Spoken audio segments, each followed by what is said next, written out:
Mister Naidu, ఒక్క విషయం మాత్రం గుర్తుంచుకో.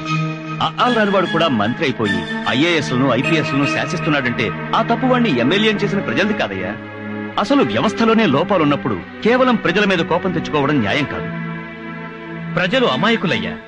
అతివృష్టి మూలంగానో అనావృష్టి మూలంగానో కరువులొచ్చినా కష్టం వచ్చినా వాళ్ల బాధలేవో వాళ్లు పడుతూ బతుకుతున్నారే తప్ప దోపిడీలు చెయ్యాలనో దోచుకోవాలనో దౌర్జన్యాలు చెయ్యాలనో ఆలోచనే రాని మంచివాళ్లయ్యా ప్రజలు. అలాంటి ప్రజల్ని మా రాజకీయ నాయకులు మోసం చేసి మీ పోలీసులు నిందించి వాళ్ల బ్రతుకుల్ని నాశనం చేయకండి. ఇదిగో నా రాజీనామా పత్రం. ఇంకెప్పుడైనా మా ఎమ్మెల్యేలు కాని మా మంత్రులు కాని మీ విధి నిర్వహణలో అడ్డుపడితే నేను శాశ్వతంగా రాజకీయాల నుంచి తప్పుకుంటాను. దయచేసి ప్రజల్ని కాపాడండి. మనమంతా వాళ్ల కోసం పనిచేసే సేవకులం అనే నమ్మకాన్ని ప్రజలకు కలిగించండి. రాజీనామా అక్కర్లేదు సార్. మాకు ప్రజలన్నా ప్రజాస్వామ్యం అన్నా చాలా ప్రాణం. Teja, yes sir. Suresh sir, ప్రజల్ని కష్టపెట్టే వాళ్ళు చించి ఊతికి ఆరేయండి. గో. Yes sir.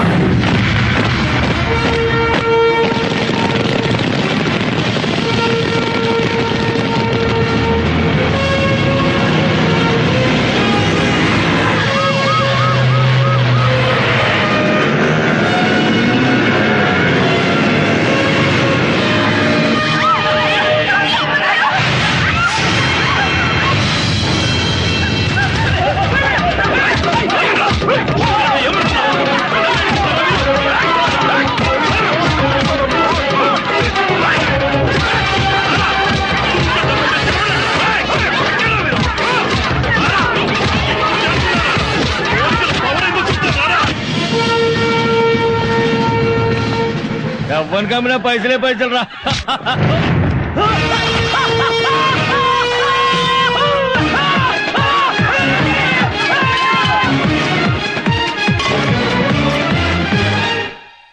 నమస్కారం అయ్యా. మమ్మల్ని ఏం చేయొద్దు.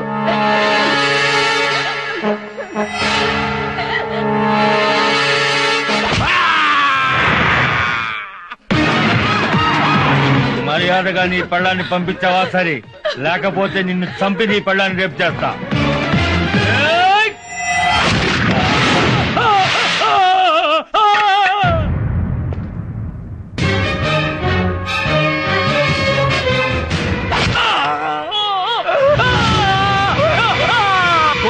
తగలబెడతారా రే? పట్టండి.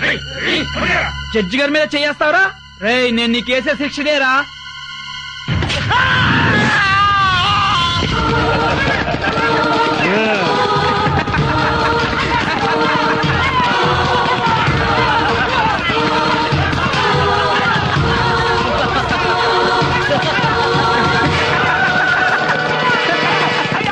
ఆయన వెంటనే రాజీనామా చేయాలి. మళ్ళీ పోలీసులపై గౌరవం పెరగాలి. పోలీసులంటే మీకు అంత ఇష్టమా సార్? పోలీసులంటే భలే ప్రాణం తమ్ముడు నాకు. పోలీసులంటే అంత ప్రేమ ఉన్నవాళ్ళు ఒక పోలీస్ ఆఫీసర్ అతని కుటుంబాన్ని ఎందుకు చంపారండి? మీ రాజకీయాలకు ఎలా పనిచేశారండి? చాలా తప్పుగా మాట్లాడుతున్నావు తమ్ముడు. నేను పోలీసులను చంపటం ఏంటి? విమర్శిస్తానికో హద్దు ఉండాలి. సాక్ష్యంతో మాట్లాడండి. సాక్ష్యంతోనే వచ్చాను. మీకు చెంచాగిరి చేసినందుకు నన్ను బట్టలోడు తీసి చెప్పి పెట్టుకొట్టి నన్ను ఒక సిన్సియర్ ఆఫీసర్ గా మార్చాడే ఆ సర్కిల్ ఇన్స్పెక్టర్ మహేష్. మీ పొలిటీషియన్ చంకనాకినందుకు మా పోలీసులు ఉతికారేశాడే ఆ సర్కిల్ ఇన్స్పెక్టర్ మహేష్. మీరు ఎమ్మెల్యేగా ఉన్నప్పుడు లంగా పనులు చేసినందుకు మిమ్మల్ని రాజకీయ సన్యాసం చేయించాడే ఆ సర్కిల్ ఇన్స్పెక్టర్ మహేష్. బతికే ఉన్నాడు, సాక్ష్యంగా ఉన్నాడు, ఎక్కడే ఉన్నాడు చూడ.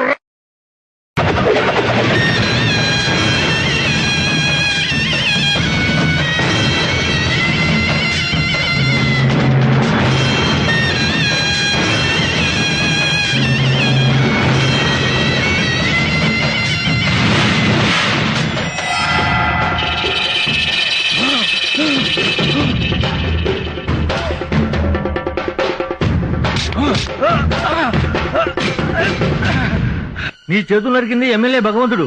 ఆ భగవంతుడు ఎవరో కాదన్నా, సిఐ మహేష్. భగవంతుడా!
बादशाह उधर है क्या देखो।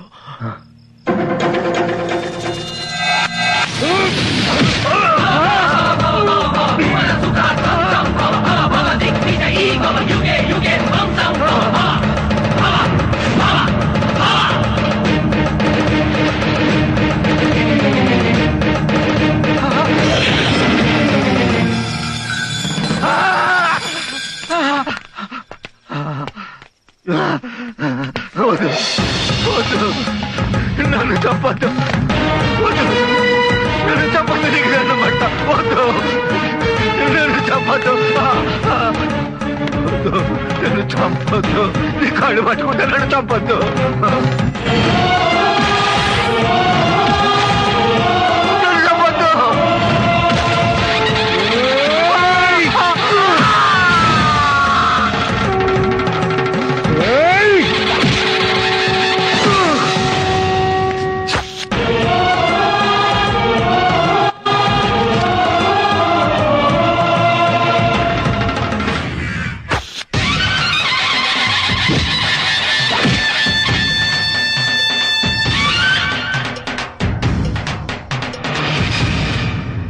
పొలంలో మందేస్తే పురుగులు చావాలి, ఎంత పురుగు చస్తే అంత ఎక్కువ పంట పండుతుంది. నీ మూలంగా సమాజంలో ఎన్ని పురుగులు చచ్చాయన్నది పక్కన పెడితే అలాంటి ఆలోచన విధానానికి శ్రీకారం చుట్టినందుకు నిన్ను మనస్ఫూర్తిగా అభినందిస్తున్నాను. థ్యాంక్స్ అయ్యా. థ్యాంక్స్ చెప్పి మళ్ళీ మీ రాజకీయ నాయకులు చెడ్డ పనులు చేయకండి సార్. ఈ సొసైటీ బాగుపడాలంటే ఏ ప్రభుత్వానికైనా 2 నాలుకలు 2 పాలసీలు ఉండకూడదు సార్. దానివల్ల ప్రజలు పోలీసులు చెడిపోతున్నారు. చట్ట విరుద్ధమైన పనులు చేసే వాళ్ళని శిక్షించమని మీరే చట్టం చేస్తారు, మళ్ళీ మీ రాజకీయ నాయకులు దాన్ని అమలు కాకుండా చేస్తారు. కోడి పందాలు చట్ట విరుద్ధం అంటారు. కోడి పందాలు ఆడే వాళ్ళని అరెస్ట్ చేస్తే వాళ్ళు ఎమ్మెల్యే గారికి ఫోన్ చేస్తారు. ఎమ్మెల్యే గారు పండగ కదా వదిలేండి అని పోలీసులకు ఫోన్ చేస్తారు. వ్యభిచారం చట్ట విరుద్ధం అని చట్టం తెచ్చారు.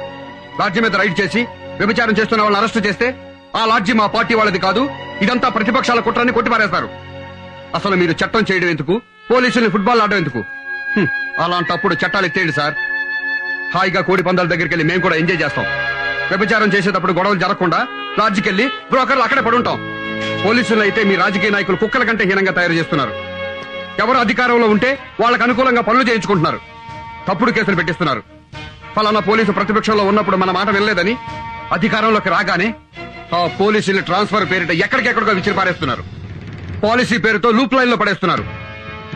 కొంతమంది రాజకీయ నాయకులైతే వాళ్ల కులానికి సంబంధించిన పోలీసు అధికారుల్ని వాళ్ళ జిల్లాల్లో వాళ్ళ నియోజకవర్గాల్లో వేయించుకుని మచ్చ లేకుండా పనిచేయాల్సిన మా పోలీస్ డిపార్ట్మెంట్ కి కులం పిచ్చి రాజకీయ పిచ్చి పట్టిస్తున్నారు.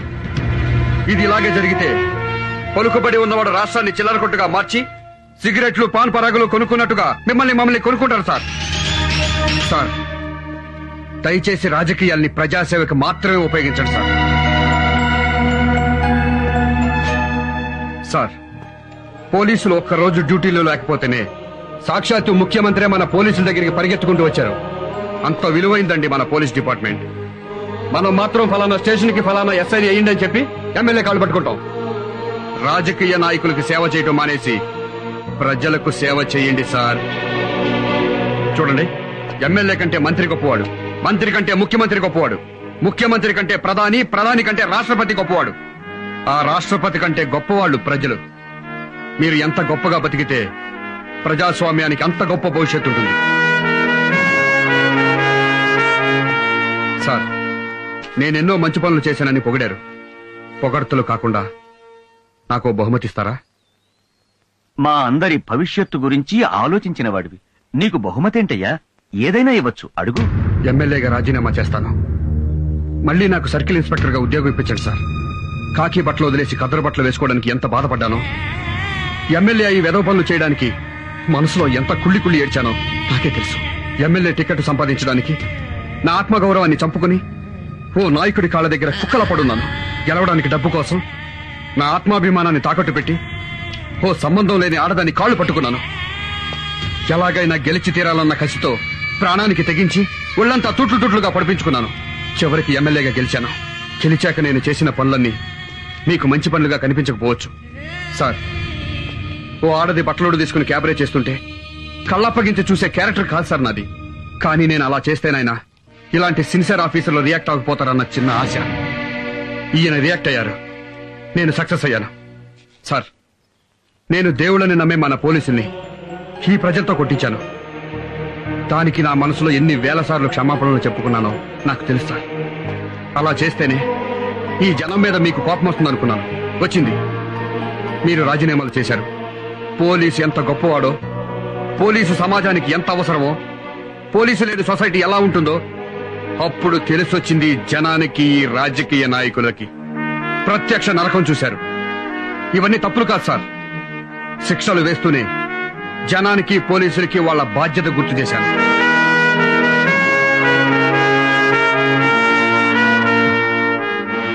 అమ్మ కడుపులో బిడ్డ ఎంత పవిత్రంగా ఉంటుందో యూనిఫామ్ లో ఉంటే నేనంత స్వచ్ఛంగా ఉంటాను సార్.